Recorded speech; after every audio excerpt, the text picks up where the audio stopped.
Hello बच्चों, आज test दिया आप लोगों ने। बच्चों आज ऑब्जेक्टिव टेस्ट रहा होगा क्लास 12th के बच्चों।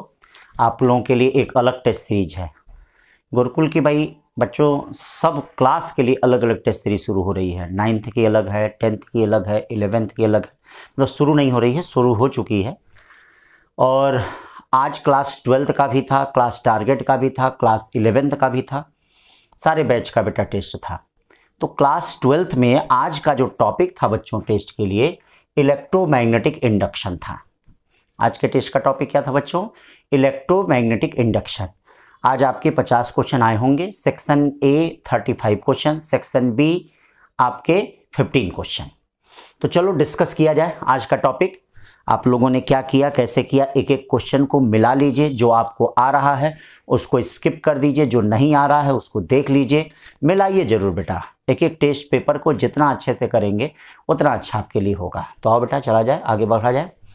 चलो बेटा पहला question, A coil of 40 Henry induced is connected in the series with a resistance of 8 ohm and the combination is joined to the terminals of 2 volt. Betty the time constant of circuit क्या है? तो बेटा ये क्या कर रहा है? Time constant का मतलब टाउ होता है, और टाउ आप लोग जानते हैं, बोलिए टाउ जानते हैं। टाउ इक्वल टू क्या होता है? L/R।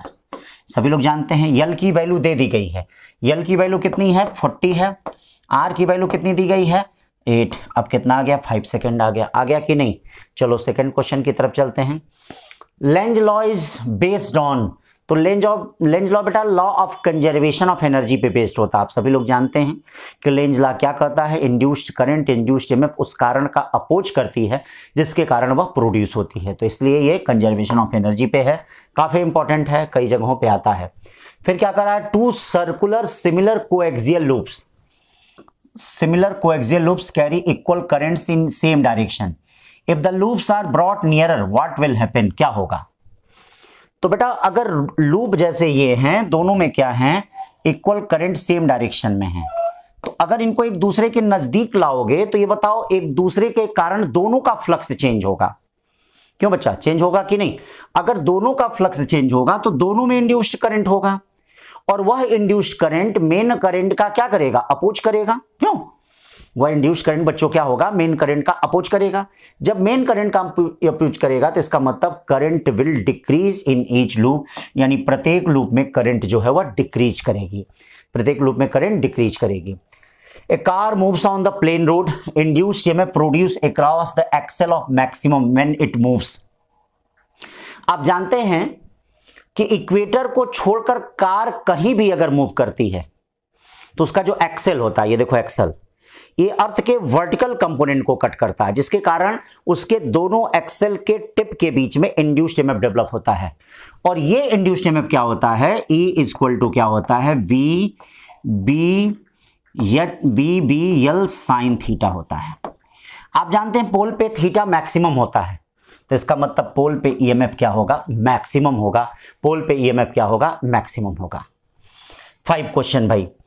N electron moves along the line AB lies in the same plane as the circular loop of conducting wire as shown in the figure. What will be the direction of current induced if any in the loop? What will be direction of current induced if any in the loop?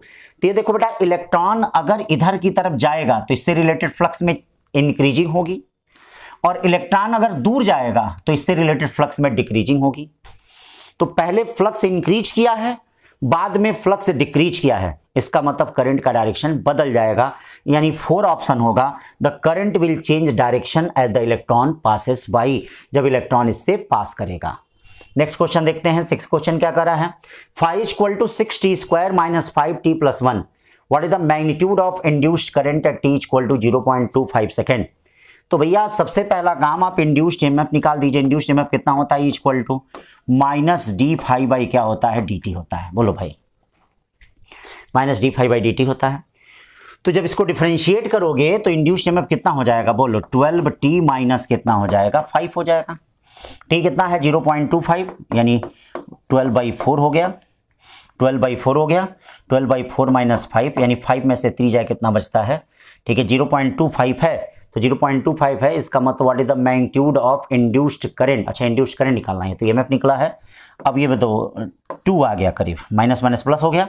अब I equal to क्या होता है बेटा, E by कितना होता है R। E सभी लोग जानते हो, बताओ E कितना होता है, E2 होता है। R कितना है, 10 है, बोलो कितना हो जाएगा, 0.2 एम्पियर हो जाएगा। क्या हो जाएगा, 0.2 एम्पियर। ठीक है, तो इसका 4 ऑप्शन हो गया। 7 का देखते हैं क्या कह रहा है। A core of transformer is laminated so that, अब क्या होता है, energy losses due to eddy current में बी मिनिमाइज्ड, मतलब उसको लैमिनेट किया जाता है ताकि ईडी करंट उसको कोई भी लॉस न पहुंचा पाए। ठीक है, अब नेक्स्ट देखते हैं। A resistance coil is held horizontally and magnet is allowed to fall vertically through then, ये देखिए मैग्नेट उससे फॉल कर रहा है, ये नॉर्थ पोल है, ये साउथ पोल है, allowed to fall vertically through it, then the acceleration of magnet is, अब देखिए acceleration of magnet क्या होगा बेटा, ये बताओ जब इसमें ये गिरेगा तो यह इधर की तरफ होगा, सॉरी ये नॉर्थ पोल है तो यहाँ पे नॉर्थ पोल डेवलप होगा, नॉर्थ पोल डेवलप होगा तो फोर्स ऊपर होगा, mg नीचे की तरफ होगा, बोलिए भाई, और एक्सेलेरेशन इधर की तरफ आएगा। इसका मतलब यहाँ पे मोशन क्या होगा, एम ए इक्वल टू क्या होगा, mg माइनस एफ होगा। ठीक है, mg माइनस एफ हो जाए। अब ये बताइए एक्सेलेरेशन की वैल्यू कितनी हो जाएगी, g minus F by M होगी। इसका मतलब एक्सेलरेशन लेस देन कितना आ रहा है, g आ रहा है। ये देखिए एक्सेलरेशन लेस देन कितना आ रहा है बच्चों, जी, मतलब एक्सेलेरेशन जो है वो लेस देन, और एक्सेलेरेशन देखिए यूनिफॉर्म नहीं होगा क्योंकि जैसे जैसे आएगा वैसे वैसे इसमें क्या, इसकी मोशन का अपोज होगा, तो एक्सेलेरेशन लेस देन जी होगा, तो non uniform and less than कितना, जी आंसर रहेगा। तो ये हो गया क्वेश्चन नंबर 8। अब 9 पे चलते हैं, क्या कर रहा है।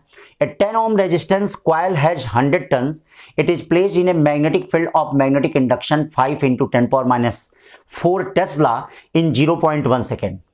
If the area of cross section is 1 square meter, then the induced EMF is, यानी induced EMF आपसे कहा जा रहा है क्या है, induced EMF क्या होगा, तो induced EMF सभी लोग जानते हो बेटा, induced EMF E equal to क्या हो जाएगा, NBA बाई कितना हो जाएगा, T हो जाएगा। N पता ही है, ये देखिए नंबर ऑफ टर्न्स हो गया, एरिया आप पता ही कर सकते हैं 1 स्क्वायर मीटर है, ये है ही, टाइम है ही, जब सबको रखोगे सॉल्व करोगे तो 9 का आंसर बच्चों कितना आएगा, 5 वोल्ट आएगा। कितना आएगा, सॉल्व कर लेना, 5 वोल्ट आएगा। ठीक है, छोटे छोटे क्वेश्चन, ऐसे ही क्वेश्चन नीट में बनते हैं। एक coil of 20 × 20 centimetre having 30 turns is making 30 RPS, ये देखिए ये एरिया दे दिया, नंबर ऑफ टर्न्स दे दिया, making 30 RPS in a magnetic field of induction 1 Tesla, magnetic field of induction कितना है, 1 Tesla. The peak value of induced EMF, मैंने आपको बताया था E इक्वल टू कितना, E0 साइन ओमेगा टी आपको बताया था, याद करिएगा, जहां हमने कहा था पीक वैल्यू कितना होता है, E0 equal to NBA omega, सब दिया गया, यूनिट का खास ध्यान दीजिएगा, N दिया है, B दिया है, A दिया है, ओमेगा दिया है, सबकी वैल्यू अगर आप रखते हैं, सबकी वैल्यू अगर रखते हैं, सॉल्व करते हैं तो 226 वोल्ट आता है, 226 वोल्ट आता है। ठीक है ना बच्चों, जैसे जैसे टेस्ट दे रहे हो वैसे वैसे मिला लो हर एक क्वेश्चन को, क्योंकि यही क्वेश्चन आपको मिलेंगे कहाँ पे, एग्जामिनेशन हॉल पे। अब हम ये नहीं कहने कि यही पूरा मिल जाएगा, लेकिन इस तरह का पक्का है आपको मिलेगा। 11 क्वेश्चन है, coil of resistance 10 ohm and inductance 5 henry is connected to 100 volt battery, then the energy stored in the coil. अब आप जानते हैं एनर्जी स्टोर्ड इन कॉइल कितना होता है, U equal to half LI का स्क्वायर, बोलिए भाई LI का स्क्वायर होता है। अभी देखिए हाफ L कितना होता है, L तो दिया ही है, I कितना हो जाएगा, I जो हो जाएगा V बाई R का क्या होल स्क्वायर, सब दिया है, V दिया है, R दिया है, L दिया है, सब सॉल्व करोगे कितना आएगा, 250 जूल आएगा। ठीक है, सारी चीजें दे दी गई हैं। When the number of turns in coil is double without any change in the length of coil, इसका मतलब सर्कुलर कॉइल की लेंथ कांस्टेंट है, इट्स सेल्फ इंडक्टेंस बिकम।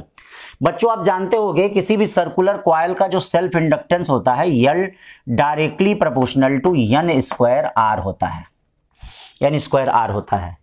तो कह रहा है कि नंबर ऑफ टर्न्स डबल हो रहा है, तो इसका मतलब रेडियस क्या होगा, हाफ होगा पक्का। नंबर ऑफ टर्न्स डबल हो रहा है तो डायरेक्टली प्रोपोर्शनल टू ये 4N स्क्वायर होगा और रेडियस क्या हो जाएगा, हाफ हो जाएगा। चलो दोनों को डिवाइड कर दो, दोनों को डिवाइड कर दोगे तो L upon L dash equal to कितना हो जाएगा, 1/2 हो जाएगा, और L dash equal to 2L हो जाएगा, यानी कोएफिशिएंट ऑफ सेल्फ इंडक्शन क्या हो गया, डबल हो गया बच्चों। ठीक है, तो 12 का B हो जाएगा। 13 देख लेते हैं। 13 सिंपल क्वेश्चन है, आप जानते ही हैं। 13 क्या कर रहा है भाई, चार्ज कर रहा है। चार्ज क्या होता है, टाइम से इंडिपेंडेंट होता है इंड्यूस चार्ज। और इंड्यूस चार्ज क्या होता है, rate change of flux upon क्या, रेजिस्टेंस होता है, change of flux upon resistance होता है। तो इसका कौन सा है, बी सही होगा। ठीक, अब आगे चलते हैं। ये देखो, एक coil having an area A not is placed in the magnetic field which change from B not to 4b not in time interval t। द EMF induced in the coil will be, EMF induced in the coil will be, मतलब जो EMF induced in the coil है वह क्या होगा, EMF induced in the coil will be। तो बेटा EMF induced क्या हो जाएगा, नंबर ऑफ टर्न्स तो कह नहीं रहा है, तो इसका मतलब चेंज ऑफ मैग्नेटिक फील्ड यानी dB अपॉन कितना हो जाएगा, ये dB अपॉन dt हो जाएगा। तो ये बताओ dB कितना हो जाएगा, B not to 4b not हो रहा है, तो इसका मतलब 3b नॉट हो जाएगा चेंज, और a अपॉन कितना हो जाएगा, a नॉट अपॉन t हो जाएगा। 3b not a not upon t कौन सा है, a वाला ऑप्शन है, 14 का a हो जाएगा। अब आते हैं 15 क्वेश्चन, बहुत प्यारा क्वेश्चन है। Figure show two bulb B1 and B2, resistance R and inductor L when the switch S is turn off. तो बेटा अगर स्विच S टर्न ऑन हो जाएगा तो ये देखो जो रेजिस्टेंस होता है, रेजिस्टेंस में करंट तुरंत खत्म हो जाती है, लेकिन इंडक्टर में करंट थोड़ी देर बाद खत्म होती है। क्लास में मैंने आपको पढ़ाया था कि अगर स्विच ऑफ करेंगे तो रेजिस्टेंस जिसमें होगा उसमें करंट तुरंत फिनिश्ड हो जाएगी, लेकिन इंडक्टर में थोड़ी देर बाद करंट खत्म होती है, थोड़ी देर बाद करंट खत्म होती है। तो जब इंडक्टर में थोड़ी देर बाद करंट खत्म होती है तो इसका मतलब क्या होगा, B1 डाइज आउट प्रॉम्प्टली तुरंत with and B2 with the some delay, और B2 जो होगा थोड़ा देर से क्या होगा, ये थोड़ा देर से ये क्या है, खत्म होगा।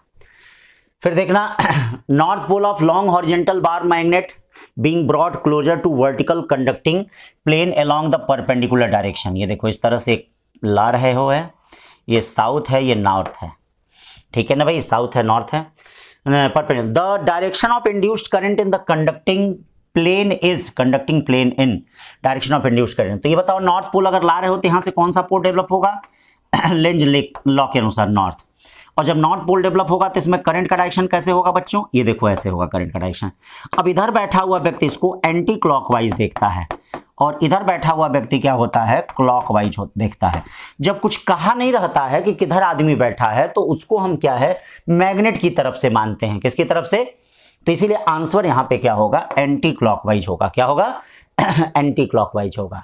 नेक्स्ट चलो, step down transformer supply line voltage 220 volt into 220 volt. चलो भाई, the primary coil has 5000 turns, the efficiency power इतना 8 kilowatt, then the number of turns in the secondary coil.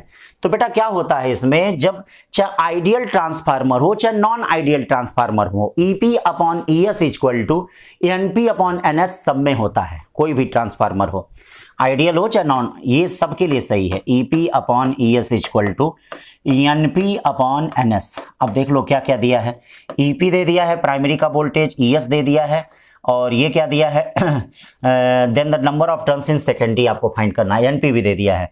तो बताइए क्या NS फाइंड कर लेंगे कि नहीं। NS जो फाइंड करेंगे, 17 का जो आंसर आएगा बच्चों वह कितना आएगा, 17 का आंसर 500 टर्न्स, मतलब सी ऑप्शन है इसमें। कौन सा ऑप्शन है, सी। अब आते हैं देखते हैं 18 question. Two coils X and Y are placed in the circuit such that the current change by 4 ampere in coil X। Change कितना, करंट कितना चेंज हो रहा है, 4 ampere in coil X, and magnetic flux change by 0.4 ampere in Y। The value of mutual inductance, आप जानते हैं F equal to क्या होता है, फाई अपॉन I होता है। तो फाई कितना है भाई, 0.5, और ये कितना है, ये कितना है 4। तो इसका मतलब इसका आंसर क्या होगा, 0.1, यानी 18 का कौन सा होगा बच्चों, डी होगा। 18 का क्या होगा, डी। अब आइए देख लेते हैं next question. An electric bulb in series with the large DC when connected across a DC source take a little time before reaching a stable glow if an iron core is inserted in the inductor। ये देखिए inductor में एक iron core क्या है, insert कर रहे हैं, ये बल्ब है और DC सोर्स से कनेक्ट है। अब क्या हो जाएगा, तो देखो बच्चों यहां पर क्या होता है, इस क्वेश्चन में हम क्या देखते हैं, सबसे पहली चीज अगर हम आयरन कोर इंसर्ट करेंगे तो इस सर्किट की इलेक्ट्रिक एनर्सिया बढ़ेगी। क्यों भैया, पक्का इलेक्ट्रिक एनर्सिया बढ़ेगी, और इलेक्ट्रिक एनर्सिया बढ़ने के कारण, ध्यान दीजिएगा, इलेक्ट्रिक एनर्सिया बढ़ने के कारण इसमें जो मतलब ब्राइटनेस, मतलब ग्लो होना, ये क्या होगा, मतलब टाइम जो होगा डिले टाइम जो होगा वह क्या कर जाएगा, इंक्रीज कर जाएगा। क्या कर जाएगा, मतलब देर में यह क्या है, इसकी ब्राइटनेस होगी, मतलब थोड़ा देर लगेगा फुल ब्राइटनेस आने में, ठीक है ना। यही क्वेश्चन अगर ये पढ़ा जाता कि मतलब ब्राइटनेस, मतलब इसी को एसी सोर्स से अगर देते हैं तो एसी सोर्स से होता क्या, इंपीडेंस सर्किट का बढ़ जाता, जिसके कारण सर्किट में करंट मिनिमम हो जाती। जब इंपीडेंस बढ़ जाएगा सर्किट में करंट मिनिमम हो जाती है और ब्राइटनेस घट जाती। इसमें तो ब्राइटनेस है लेकिन थोड़ा सा डिले ब्राइटनेस आएगी, थोड़ा देर में ब्राइटनेस आएगी, मतलब डिले टाइम इसका क्या होगा, वह इंक्रीज कर जाएगा, इसीलिए ऑप्शन ए होगा। 19 के बाद इसमें चलते हैं 20 question. A simple electric motor has the armature resistance of 1 ohm runs, देखिए आर्मेचर रेजिस्टेंस कितना है, ये देखिए 1 ओम है। Run form a DC source of 12 volt when the unloaded draw a current of 2 ampere, ठीक है। When a certain load is connected speed become, तो अब आपके पास क्या फार्मूला है, आप जानते हैं कि I इक्वल टू क्या होता है, E minus back EMF EB upon कितना होता है, RA होता है। I कितना है बेटा, 2 एम्पियर है, E कितना दिया है, 12 वोल्ट दिया है। EB बैक EMF क्या होगा, ये बैक EMF तो हमें पता ही नहीं है, चलो कोई बात नहीं पता है। और रेजिस्टेंस कितना है, 1 ओम दिया है। चलो दूसरा equation, when the certain load is connected to speed become 1/2, अगर स्पीड हाफ हो जा रही है तो आप जानते हैं कि बैक EMF भी आधा हो जाएगा, ठीक है, 1/2 unloaded, then the current it draw is, यानी करंट क्या होगा, तो यहां से EB निकाल लो, EB क्या हो जाएगा 10 वोल्ट।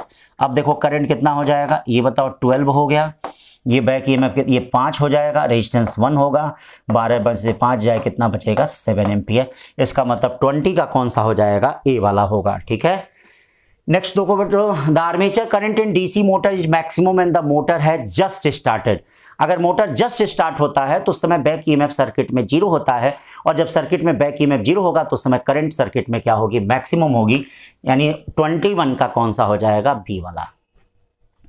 फिर आइए 22 देखते हैं। A galvanometer has connected to secondary coil, the galvanometer show an instantaneous deflection 7 division.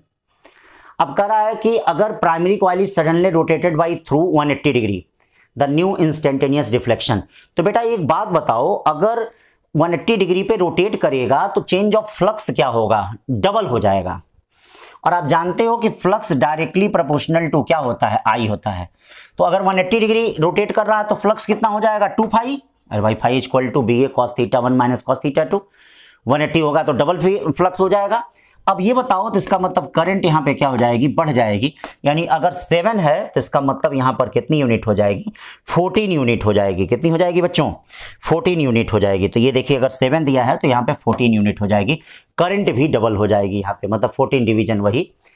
फिर देखिए 13 question 23, the armature of DC motor has 20 ओम। क्या करा है, देखिएगा ध्यान दीजिएगा, armature of DC motor has 20 ohm resistance. Armature of DC motor has 20 ohm resistance. It draw a current of 1.5 ampere. When run by 220 volt DC supply, the value of back EMF induced in the coil.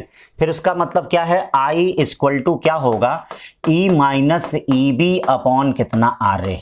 अब देखो ये क्या हो गया, E हो गया, ये क्या हो गया, I हो गया, ये क्या हो गया, R हो गया।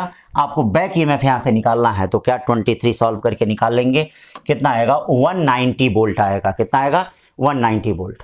फिर चलते हैं 24 क्वेश्चन। 24 क्या करा, ए 50 hertz alternating current off peak value 1 ampere. देखिएगा 50 हर्ट्ज है तो टाइम पीरियड जरा देख लेते हैं, time period T equal to कितना हो जाएगा, 1/50 हो जाएगा, ठीक है। पीक वैल्यू 1 एम्पियर, करंट कितनी है भैया, 1 एम्पियर है। It mutual inductance between the primary secondary, यम कितना दिया गया है, 1.5 henry. Then the mean value of induced voltage, तो E इक्वल टू क्या होता है, यम मॉड वैल्यू DI अपॉन क्या होता है, DT होता है। तो ये देखिए यम तो यहां दे दिया है, यम कितना है, 1.5 है। I क्या है, मतलब पीक वैल्यू से 0 कितने में आ रहा है, 1 माइनस 0 1। और ये जो टाइम जरा ध्यान दीजिएगा, ये टाइम पीरियड है। टाइम पीरियड का मतलब क्या होता है, एक पूरा चक्कर लगाने में लगा समय। अब यही बताइए पीक वैल्यू से यहां तक आने में कितना समय लगेगा, T/4 समय लगेगा। तो जब T/4 समय लगेगा तो T/4 का मतलब कितना हो गया, 1/200 हो गया।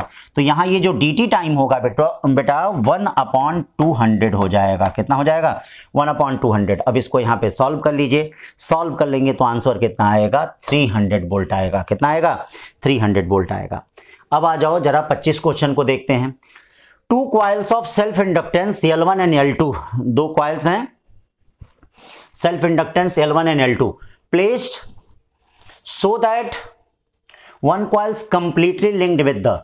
तो आप जानते हैं कोफिशिएंट ऑफ कपलिंग की परिभाषा क्या होती है, डेफिनेशन क्या होती है, K equal to M upon under root L1 L2 होता है। बोलो बच्चों, K equal to M upon under root L1 L2। तो ये बताओ कोफिशिएंट ऑफ कपलिंग K की वैल्यू कितनी हो जाती है। देखिए कोफिशिएंट ऑफ कपलिंग K की वैल्यू कितनी हो जाती है, 1। तो अगर कोफिशिएंट ऑफ कपलिंग K की वैल्यू 1 हो जाती है तो ये बताओ यम इक्वल टू क्या हो जाएगा, अंडर रूट L1 L2। कब K की वैल्यू 1 हो जाती है, जब दोनों कॉइल टाइटली एक दूसरे से लिंक होते हैं, तब K की वैल्यू कितनी होती है, 1। तो आंसर क्या होगा, यम equal to under root L1 L2। अब देखिए metal ring held horizontally less than G, ये तो वही क्वेश्चन है, थोड़ा दूसरे तरह से रिपीट हो गया है, 26 का भी होगा। 27 क्वेश्चन क्या कहा जा रहा है, a long solenoid of length L cross section A having N1 turns. चलो भाई, हैविंग लेंथ इसकी कितनी है, L है, एरिया कितना है, A है, नंबर ऑफ टर्न्स कितना है, N1 है।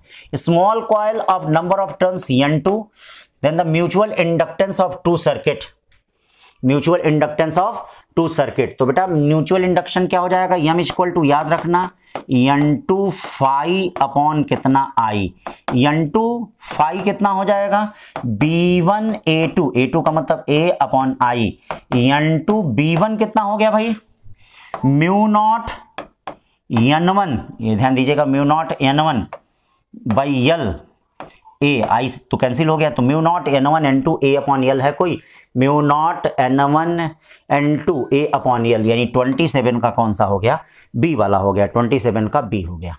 अब चलते हैं 28 क्वेश्चन पे। A transformer is use to light 140 watt. देखो बच्चों, a transformer use to light 140 watt 24 volt lamp from 240 volt AC mains, the current in the main cable 0.7 ampere, the efficiency of transformer. तो बेटा efficiency क्या होता है, output upon कितना होता है, इनपुट होता है, ठीक है, इनटू 100 कहते हैं। तो transformer use to 140 watt 24 volt lamp, इसका मतलब आउटपुट कितना हो गया यहाँ पे बच्चों, ये देखिए आउटपुट हो गया 140 वाट और इनपुट कितना हो गया, lamp from 240 volt AC mains, the current is mains cable is 0. तो ये हो गया 240 इंटू 0.7 इंटू 100 हो गया, क्यों, यही हो गया ना इनपुट वोल्टेज का मतलब, ये जो इनपुट पावर का मतलब इनपुट वोल्टेज और इनपुट करंट हो गया। जो प्राइमरी कॉइल में होता है वही यहाँ पे क्या है, कंसीडर किया जाता है। तो प्राइमरी कॉइल में कंसीडर किया जा रहा और ये पावर है, ये देखो पावर है, इसीलिए इसको हमने नहीं चेंज किया, लेकिन ये वोल्टेज और करंट है, तो वोल्टेज और करंट का मल्टीप्लाई क्या हो जाएगा, इनपुट पावर हो जाएगा। अब यहां पर जो सॉल्व करेंगे तो इसके अनुसार जो वैल्यू आएगी 83.3% आएगी, कितनी आएगी, 83.3%, ठीक है ना बेटा। तो सॉल्व थोड़ा आप लोग कर लीजिएगा, हम सॉल्व नहीं कर रहे हैं, कैलकुलेशन आपकी हम जानते हैं अच्छी है, ठीक है ना। अब देखिए 29 क्वेश्चन, ये भी इससे related. The primary winding of a transformer has 500 tons where the secondary has 5000 tons. The primary connected to AC supply 20 volt 50 hertz. The secondary will be an output. तो पहली बात, एक बात बेटा याद रखना, सबसे पहली चीज कि फ्रीक्वेंसी तो वही रहती है, फ्रीक्वेंसी में कोई चेंज नहीं होगा। तो अब या तो ये होगा या तो C होगा, लेकिन ऐसे क्यों देखें, हम इसको ऐसे देख लेते हैं, ES upon EP equal to कितना, NS अपॉन NP। हमने आपको बोला था चाहे किसी भी प्रकार का ट्रांसफार्मर होगा ये सब में लगेगा, आइडियल हो चाहे नॉन आइडियल। हाँ, लेकिन ES upon EP, NS upon NP और IP अपॉन NP ये जानते हो कहाँ लगता है, ये सिर्फ और सिर्फ बच्चों कहाँ लगता है, बोलो बोलो वो कहाँ लगता है, ये सिर्फ और सिर्फ जो होता है वह नॉन आइडियल में लगता है, ठीक है। लेकिन यहाँ पे ये लगना ही लगना है, ठीक है ना, सॉरी नॉन आइडियल नहीं, आइडियल में अगर यहाँ रहता है तो सब में लगेगा। अब देख लीजिए यहाँ से क्या वैल्यू आएगी, ES आपको पता ही है, ये देखिए पता ही है, ये देखिए पता ही है, ये देखिए ES और EP पता ही है, EP भी पता है, सब कुछ पता है। ES आपको निकालना है तो ES निकालना है, तो ये तो 50 हर्ट्ज पक्का हो गया कि 50 हर्ट्ज होगा ही होगा। अब इसमें देख लेते हैं, तो सॉल्व करेंगे तो 200 आएगा, 29 का A आ जाएगा, 29 का क्या आ जाएगा, A। अब चलते हैं इसमें, the mutual inductance of pair of coils current of 3 ampere in one coil causes the flux in the second coil of 2000 turns to change by इतना वेबर पर टर्न ऑफ सेकेंडरी कॉइल।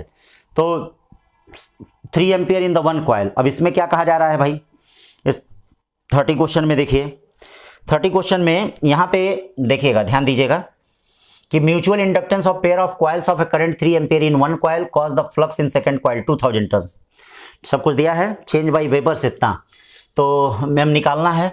तो आप सभी लोग जानते हैं एन फाई इक्वल टू कितना होता है, एम आई होता है, या यम इक्वल टू कितना हो जाएगा, एन पता ही है, फाई पता ही है, आई पता ही। छोटे छोटे फार्मूले वाले क्वेश्चन, इसको अगर आप रखते हैं तो यहाँ पे 0.4 हेनरी आता है। कितना आता है, 0.4 हेनरी आता है।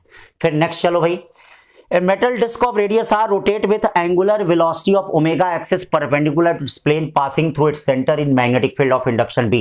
Acting perpendicular to the plane of disc, the induced EMF between the rim and the axis. तो ये मैंने आपको क्लास में बताया ही था, induced EMF कितना होता है, -12 BR स्क्वायर ओमेगा। कहा था हमने, इसको फैराडे डिस्क कहा था, हमने कहा था याद कर लीजिएगा, ठीक है ना। तो माइनस यहाँ पे लग जाएगा ½ BR स्क्वायर ओमेगा अपॉन 2। क्यों माइनस लगेगा, क्योंकि भैया आप जानते हैं कि इंड्यूस्ड EMF उस कारण का विरोध करता है जिसके कारण वह उत्पन्न होता है, ठीक है, ये ध्यान रखना।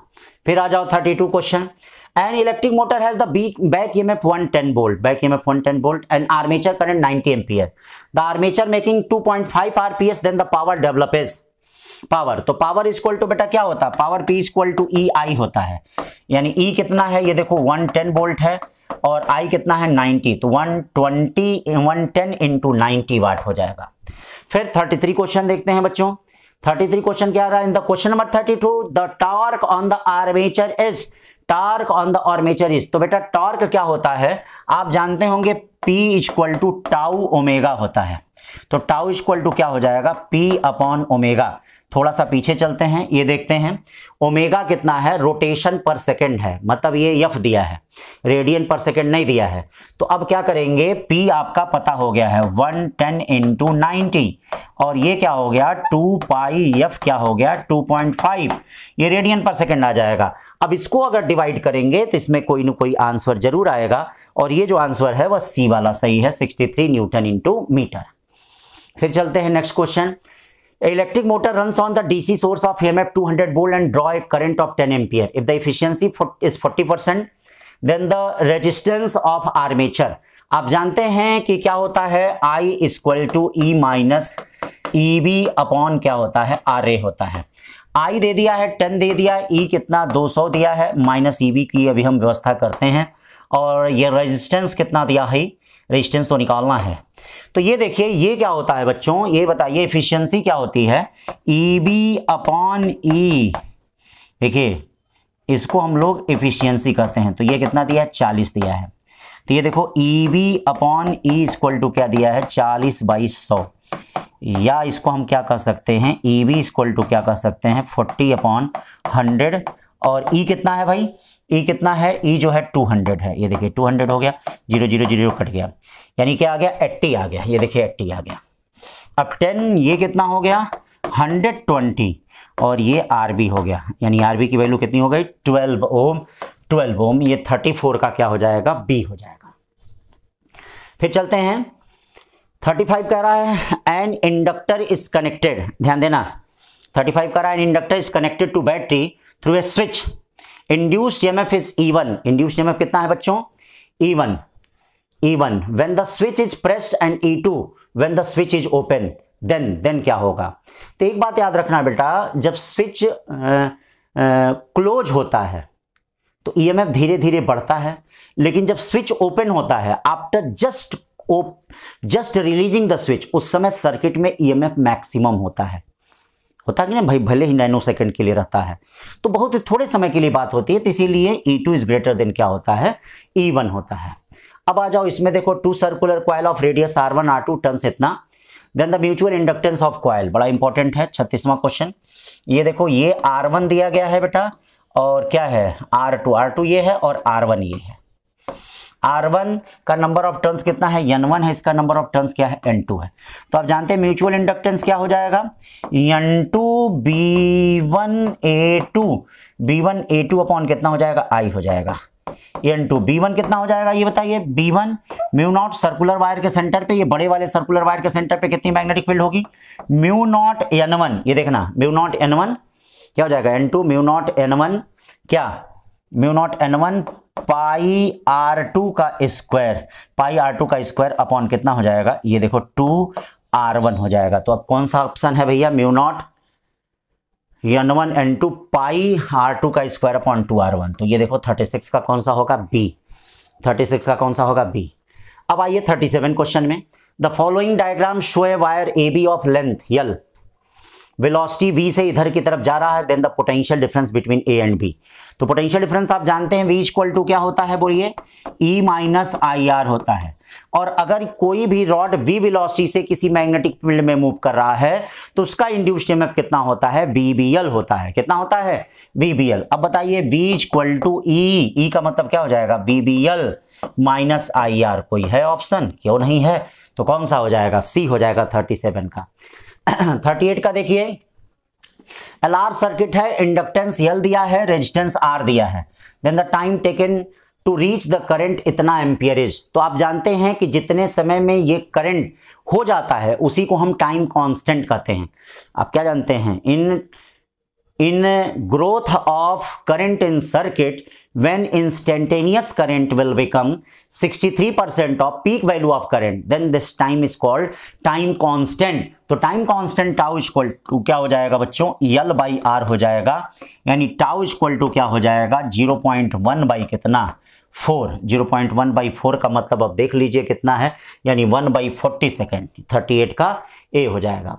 39 चलते हैं, a ideal coil of 10 henry is joint in series with the resistance of 5 ohm and a battery of 5 volt after 2 second joining the current flowing in ampere.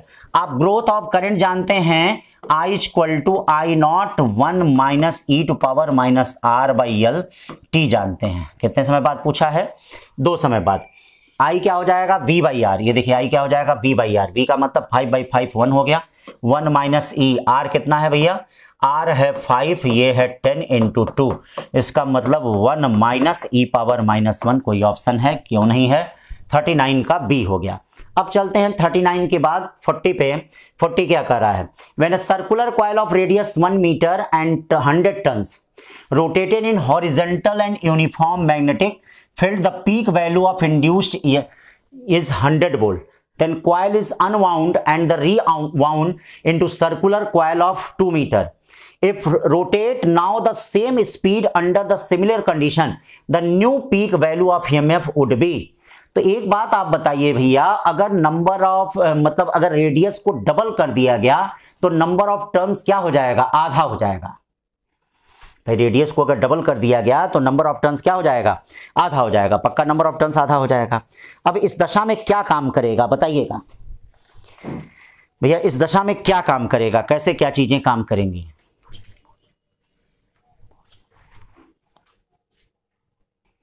अब देखो इसमें क्या हो जाएगा बेटा, ई नॉट इक्वल टू क्या होता है, एन बी ए का मतलब पाई आर स्क्वायर ओमेगा।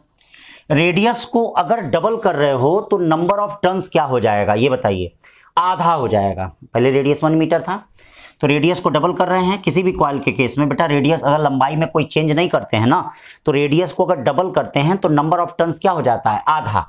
अब देखिए ई नॉट पे क्या फर्क पड़ेगा, वी नॉट को छोड़ दीजिए, एन को क्या किए हैं, एन बाई 2 हो गया। बी पाई आर की जगह हमने क्या कर दिया, ये देखिए 4r स्क्वायर, 4r स्क्वायर हो गया। 4r स्क्वायर मतलब 2r स्क्वायर, 2r का मतलब कितना, 2 का मतलब 4r स्क्वायर हो गया। अब देखो क्या हो गया, इसको डैश कर दो, इसको भी कर दो, 2 से 2 कट गया, यानी ई नॉट डैश इक्वल टू क्या हो गया, 2 ई नॉट। पहले कितना था, 100 था, अब 200 वोल्ट हो जाएगा। कितना हो जाएगा, यानी 40 का डी हो जाएगा। 40 का क्या हो जाएगा, डी। 41 देखते हैं, an EMF of 15 volt is applied.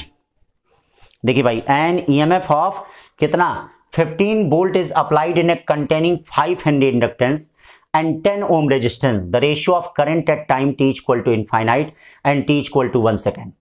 चलो भाई t equal to infinite तो आपको सब पता ही है।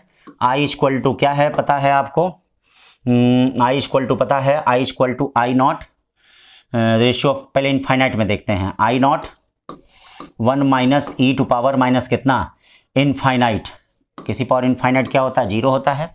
इसमें क्या हो जाएगा, I2 equal to I not 1 minus देखिए e to power R by L, R by L. ये देखिए आर बाई एल कितना हो जाएगा, आर बाई एल कितना होता है, आर बेटा 10 होता है, एल कितना होता है, 5 होता है।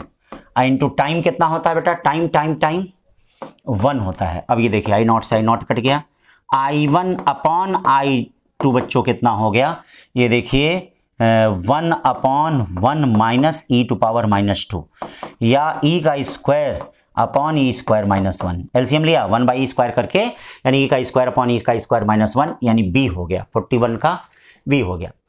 42 देखते हैं बेटा, क्या करा, व्हील हैविंग मेटल स्पोक। सब आपको पढ़ाया है, जितना है सब आपको बताया है, सब आप अच्छे से एक एक क्वेश्चन को ध्यान दें, जितना अच्छे से ध्यान देंगे उतना अच्छे से करेंगे। A wheel having metal spoke of 1 meter long between its axle and rim is rotating in a magnetic field of flux density 5 into 10⁻⁵ Tesla. EMF इतना, the rim and axle of wheel, the ratio of rotation of wheel in the ये तो ये बताइए इसके और इसके बीच में EMF कितना होता है, इक्वल टू हाफ, ठीक है, half B L omega square.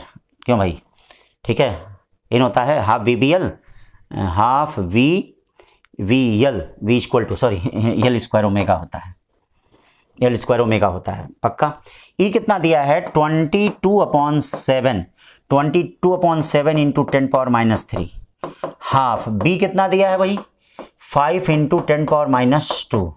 यल कितना दिया है भाई 1। ओमेगा आपको फाइंड करना है, कितना फाइंड करना है, ओमेगा फाइंड करना है। तो अब ये देखिए 10⁻5 है, यहाँ से ये कट गया 10⁻² बचा, ठीक है। 20/27 को पाई बाई 22/पाई कहते हैं, कितना कहते हैं पाई।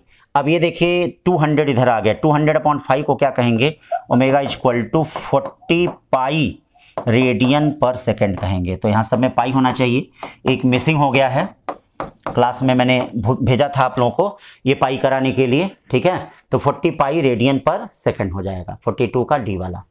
फिर देखिए 43, in a transformer the number of turns of primary coil and secondary coil of 5 and 4 respectively. If 220 volt is applied in the primary coil then the ratio of primary coil primary current to the secondary current, ठीक है। तो फिर उसके लिए देखो यही बात है, ES upon EP equal to क्या, NS अपॉन NP, और ये देखो IP अपॉन क्या IS। ये देखिए ये 4/5 है, तो इनका भी आंसर क्या होगा 4/5 ही होगा, यानी IP अपॉन IS कितना हो जाएगा, NS अपॉन NP कितना 4/5 हो जाएगा। तो 43 का कौन सा हो गया बेटा, A हो गया, 43 का A हो गया, सही है ना 43 का। एक मिनट देख लेते हैं जरा, ये देखिए then the ratio of primary current to secondary current, यही ना, प्राइमरी 5 नीचे वाला है 4, तो IP then the ratio of primary current to, यानी 4/5 होगा। देखना आंसर में 5/4 हो सकता है हो, तो उसको 4/5 कर लेना, 4/5 आएगा, ठीक है ना। सही है, छोटा छोटा देखना है, सब गलती होता है। 44, a motor having armature resistance 2 ohm designed to operate 220 volt means at full speed develop back EMF 210 when the motor running at full speed then the current in the armature, यानी आर्मेचर में कितना current उस समय होगा, क्या चीजें होंगी, ठीक है भाई। तो देख लेते हैं सारी चीजें। I इक्वल टू कितना हो जाएगा 220 minus 210/2 E minus back EMF 10/2 का मतलब क्या हो गया 5 एम्पियर। तो 44 का कितना हो गया B हो गया। 45 देखते हैं, if the rotation velocity of dynamo armature is double then the induced EMF, तो आप जानते हैं इंड्यूस्ड EMF क्या होता है, डायरेक्टली प्रोपोर्शनल टू ओमेगा होता है, तो ये भी कितना हो जाएगा 2 टाइम्स, 45 का B। 46, if the coil of metal wire is kept stationary in the non uniform magnetic field, then non uniform magnetic field है, इसका मतलब मैग्नेटिक फील्ड तो वेरी कर रही है, यानी इंड्यूस्ड करंट भी होगा और इंड्यूस्ड EMF भी होगा, तो कौन सा आंसर होगा डी।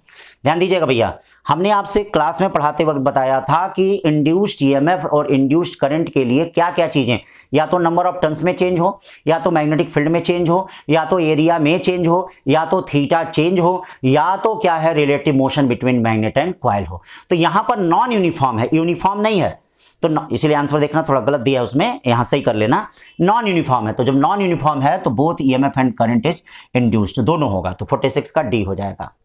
फिर इसके बाद चलते हैं 47, two coils A and B having turns 300 and 600 are placed near each other on passing a current of 3 ampere in A.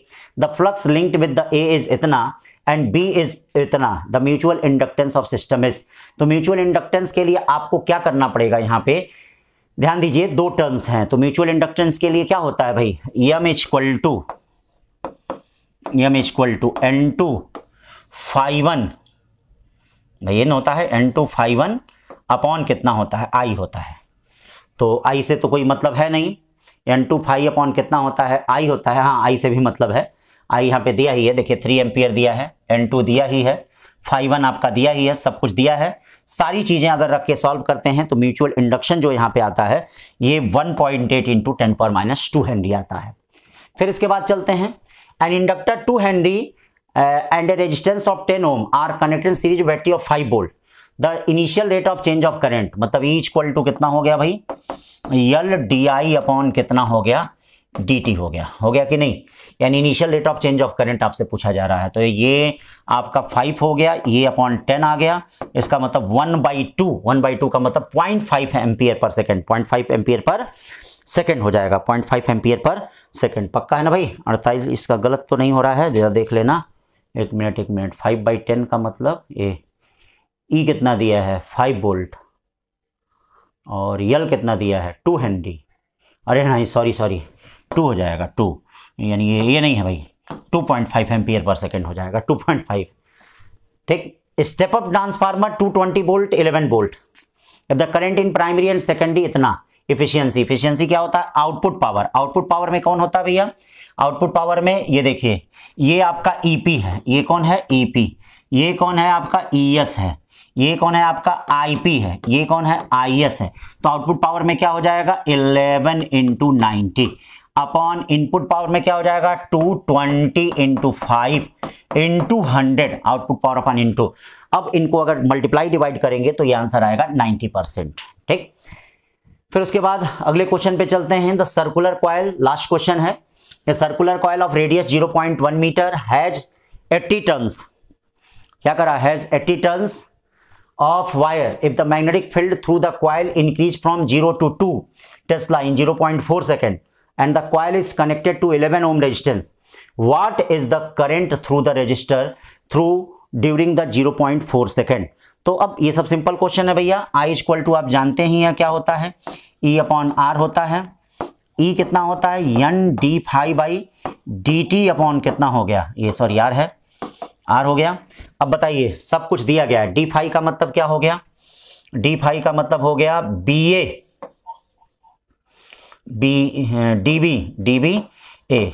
अब देखिए यन दिया है, यन कितना दिया है 80, डीबी कितना दिया 0 से 2 यानी 2, एरिया कितना दिया गया है, एरिया रेडियस पाई इंटू 0.1 का होल स्क्वायर, पाई टाइम कितना है, टाइम 0.1, ये देखिए 0.1, रेजिस्टेंस कितना दिया है 11, सब कुछ दे दिया है। सॉल्व करेंगे तो आई की वैल्यू कितनी आ जाएगी 8/7 एम्पियर। तो इस तरह से बेटा ये 50 क्वेश्चन कंप्लीट हो गए हैं। सभी लोग, जितने लोग क्लास 12th के पढ़ रहे हो बेटा, जो टेस्ट सीरीज एक वीक में क्या है सब्जेक्टिव हो रही है, दूसरे वीक में क्या हो रही है ऑब्जेक्टिव हो रही है। अब नेक्स्ट वीक में बेटा इसी टॉपिक का क्या है, हम लोग सब्जेक्टिव टेस्ट देंगे। तो हम बोर्ड के लिए भी तैयार हो रहे हैं और हम कंपटीशन के लिए भी तैयार हो रहे हैं। सारे उस पर क्या है ध्यान रखिए, सारे जो टेस्ट दे रहे हैं उसको ध्यान रखिए, सबको रखे रहिए। जो क्वेश्चन कहीं गलत हो, कभी गलत हो तो उसको देख लीजिए, चैनल पे हमारे रहेगा। तो ये गुरुकुल पाठशाला की तरफ से हमने आप ये पेपर क्या है डिस्कस कर दिया। तो आज के लिए बस इतना ही। थैंक यू बच्चों।